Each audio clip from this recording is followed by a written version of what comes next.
கர்த்தருடைய பரிசுத்த நாமத்திற்கு ஸ்தோத்திரம். இன்றைய நாளில் தியானத்திற்கென்று தெரிந்து கொள்ளப்பட்ட வேத வசனம் பரிசுத்த மார்க்கு எழுதின நற்செய்தி நூல் 9ஆம் அதிகாரம் 23ஆம் வசனம். மார்க்கு 9:23. இயேசு அவனை நோக்கி, நீ விசுவாசிக்க கூடுமானால் ஆகும். விசுவாசிக்கிறவனுக்கு எல்லாம் கூடும் என்றார். ஆமென். இன்றைய தியான வசனம் ஒரு தந்தையின் வேண்டுதலுக்கு இயேசு அளித்த பதிலாக அமைந்துள்ளது. அந்த தந்தையின் மகனுக்கு ஒரு தீய ஆவி பிடித்திருந்தது. அது அந்த மகனை மொத்தமாக கட்டுப்படுத்தி கடினமான அவஸ்தைகளை உண்டாக்கியது. அவன் தந்தை இயேசுவிடம் வந்து, நீர் ஏதாகிலும் செய்யக்கூடுமானால் எங்கள் மேல் மனதிறங்கி எங்களுக்கு உதவி செய்ய வேண்டும் என்றான். இந்த வேண்டுதலில் தந்தையின் இரக்கம், பணிவு, எதிர்பார்ப்பு தெரிகிறது. ஆனால் அவன் விசுவாசத்தில் உறுதியாக இல்லை.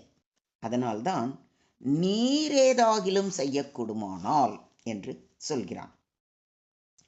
அதற்கு பதிலாகத்தான் இயேசு கூறுகிறார், நீ விசுவாசிக்க கூடுமானால் ஆகும் என்று. அதாவது இயேசுவின் ஆற்றலில் முழு நம்பிக்கை வைத்து வர வேண்டும் என்பதே இன்றைய தியான வசனத்தின் முக்கிய செய்தி. இன்றைய தியான வசனம் விசுவாசத்தின் வலிமையை மிக தெளிவாக விளக்குகிறது. விசுவாசிக்கிறவனுக்கு எல்லாம் கூடும் என்று சொல்லப்பட்டிருப்பதையும் கவனியுங்கள். நம்பிக்கை இல்லாதவர்களுக்கு எந்த காரியமும் சாத்தியம் இல்லை. விசுவாசம் உள்ளவர்களுக்கு எல்லாம் சாத்தியமாகும் என்பதையே இந்த வசனம் சுட்டி காட்டுகிறது. கடுகு விதையளவு விசுவாசம் உங்களுக்கு இருந்தால் நீங்கள் இந்த மலையை பார்த்து இவ்விடம் விட்டு அப்புறம் போ என்று சொல்ல அது அப்புறம் போகும் என்று நம்முடைய ஆண்டவராகிய இயேசு கிறிஸ்து கூறுவதை கவனியுங்கள். இந்த வசனம் விசுவாசத்தின் வலிமையை மிக தெளிவாக கூறுகிறது. கடுகு விதை மிகச் சிறியதாக இருந்தாலும் அது வளரும்போது பெரிய மரமாக மாறுகிறது. அதுபோல சிறிய நம்பிக்கை கூட மகத்துவமான காரியங்களை நிகழ்த்தும். அந்த தந்தை முதலில் தயக்கம் கொண்டிருந்தாலும் உடனே, விசுவாசிக்கிறேன் ஆண்டவரே, என் அவ்விசுவாசம் நீங்கும்படி உதவி செய்யும் என்று கண்ணீரோடே சத்தமிட்டு சொன்னான். இது நம்முடைய விசுவாசம் முழுமையாக இல்லாவிட்டாலும் அதை பெருக்க வேண்டி தேவனை நாட வேண்டும் என்பதை காட்டுகிறது. அந்த பிள்ளையின் தகப்பன் விசுவாசிக்கிறேன் ஆண்டவரே என்று சொன்னவுடன் அவன் கண்ணீரையும் மன உறுதியையும் கண்ட இயேசு கிறிஸ்து அசுத்த ஆவியை நோக்கி, இவனை விட்டு புறப்பட்டு போ, இனி அவனுக்குள் போகாதே என்று கட்டளையிட அந்த ஆவி சத்தமிட்டு அந்த பிள்ளையை அலைக்கழித்து புறப்பட்டு போயிற்று. விசுவாசம் மூலமே தேவன் கிரியைகள் செய்கிறார். அதனால்தான் நீ விசுவாசித்தால் தேவனுடைய மகிமையை காண்பாய் என்று வேதம் நமக்கு அறிவுறுத்துகிறது. லாசருவின் உயிர்த்தெழுதலின் போது இயேசு இந்த வார்த்தைகளை மரியாளுக்கும் மார்த்தாளுக்கும் கூறினார். தேவன் நம்முடைய வாழ்க்கையில் வல்லமை நிகழ்த்த வேண்டுமானால் நம்மில் விசுவாசம் அவசியம். இதை ஒத்துக்கிறீங்களா? விசுவாசம் இல்லாமல் தேவனுக்கு பிரியமாயிருப்பது கூடாத காரியம். ஏனென்றால் தேவனிடத்தில் சேருகிறவன் அவர் உண்டு என்றும் அவர் தம்மை தேடுகிறவர்களுக்கு பலன் அளிக்கிறவர் என்றும் விசுவாசிக்க வேண்டும். என்று எபிரேயருக்கு எழுதின நிருபம் 11ஆம் அதிகாரம் 6ஆம் வசனத்தில் மிக தெளிவாக குறிப்பிடப்பட்டுள்ளது. இதை விளக்கும் வண்ணமாக சிறு கதை கூறுகிறேன், கேளுங்கள். ஒரு ஊரில் ரவி மற்றும் விஜய் என்று 2 நண்பர்கள் இருந்தனர். இருவரும் விவசாயிகள். அந்த ஊரில் பெரும் வறட்சி ஏற்பட்டது.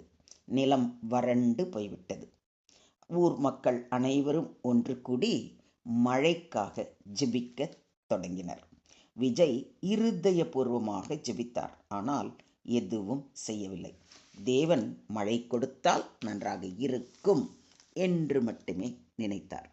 ரவி ஜெபித்ததோடு முடிக்கவில்லை. ஆண்டவர் நிச்சயம் மழை பெய்ய செய்வார் என்ற பரிபூர்ண விசுவாசத்தோடு நிலத்தை உழுது விதைகளை நட்டு தன்னுடைய வயலை மழைக்காக தயார் செய்தார். ஒரு சில நாட்களிலேயே பெரிய மழை பொழிந்தது. விஜயின் வயல் வெறிச்சோடி கிடந்தது. ஆனால் ரவியின் வயலில் அவன் விதைத்த விதைகள் புத்துயிர் பெற்று பசுமையாக வளர்ந்தது. இந்த கதையிலிருந்து நாம் தெரிந்து கொள்வது, விஜயின் ஜெபம் விசுவாசமற்ற ஜெபம், ரவியின் ஜெபம் செயலுடனான விசுவாசம். இயேசு கூறும் விசுவாசிக்கிறவனுக்கு எல்லாம் கூடும் என்ற வசனத்தின் உண்மையான அர்த்தம் இதுதான். விசுவாசம் என்பது வெறும் வார்த்தைகள் மட்டும் அல்ல, அது செயலில் வெளிப்பட வேண்டும். விசுவாசமும் கிரியைகள் இல்லாதிருந்தால் தன்னில் தானே செத்ததாய் இருக்கும். வீணான மனுஷனே, கிரியைகள் இல்லாத விசுவாசம் செத்ததென்று நீ அறிய வேண்டுமோ என்று யாக்கோபு கூறுவதை யாக்கோபின் நிருபம் 2ஆம் அதிகாரத்தில் வாசிக்கிறோம். விசுவாசம் அவனுடைய கிரியைகளோடே கூட முயற்சி செய்து, கிரியைகளினாலே விசுவாசம் பூரணப்பட்டதென்று காண்கிறாயே என்றும் யாக்கோபு மிக தெளிவாக கூறுகிறார். அதாவது இந்த கதையில் ரவி தேவனிடத்தில் விசுவாசத்தோடு ஜெபித்தது மட்டுமல்லாமல், தேவன் என் ஜெபத்திற்கு பதில் கொடுப்பார் என்ற பரிபூர்ண நம்பிக்கையுடன் நிலத்தை உழுது விதைத்து மழைக்காக காத்திருந்தான். வாக்கு மாறாத தேவன் அவனுடைய ஜெபத்திற்கு பதில் கொடுத்ததோடு அவனுடைய கிரியைகளுக்கு தக்க பலனையும் அளித்தார். மொத்தத்தில் இன்றைய தியான வசனம் மூலம் நாம் கற்றுக்கொள்ளும் பாடம், நம்முடைய நம்பிக்கையை தயக்கமின்றி தேவனிடம் வைத்தால் அவர் நம்மை நிச்சயமாக வழி நடத்துவார். தேவனுடைய சக்தி நம்முடைய எல்லா காரியங்களிலும் செயல்பட விசுவாசம் அவசியம். நம்முடைய விசுவாசம் இன்னும் பலப்பட, வர்த்திக்கப்பட தேவனிடத்தில் உதவி கேட்கலாம்.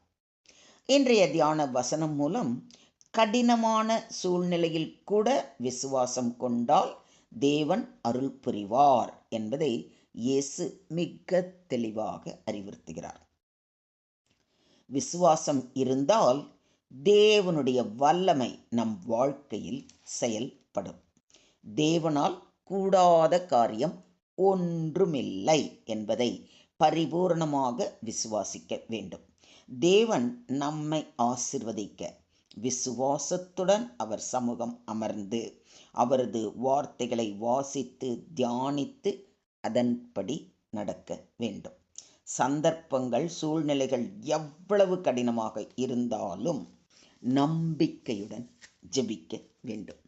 அந்த பரிபூரண நம்பிக்கையுடன் நாம் செயல்களில் இறங்க வேண்டும். நம்முடைய செயல்களிலும் பரிபூரண விசுவாசம் தெரிகிறதா என சோதிக்க வேண்டும். மொத்தத்தில் இன்றைய தியான வசனம் நம்மை எதையும் சாதிக்கக்கூடிய விசுவாசத்திற்கு அழைக்கிறது. நாம் முழு நம்பிக்கையுடன் ஜெபித்தால் தேவன் நிச்சயமாக செயல்படுவார். என்ன, விசுவாசிக்கிறீங்களா? இனி இதே பரிபூர்ண விசுவாசத்தோடு தேவன் பாதம் அமர்ந்து ஜெபிப்பீர்கள் என்று நான் விசுவாசிக்கிறேன். தேவனுக்கே மகிமை உண்டாவதாக. ஆமேன், ஆமேன், ஆமென்.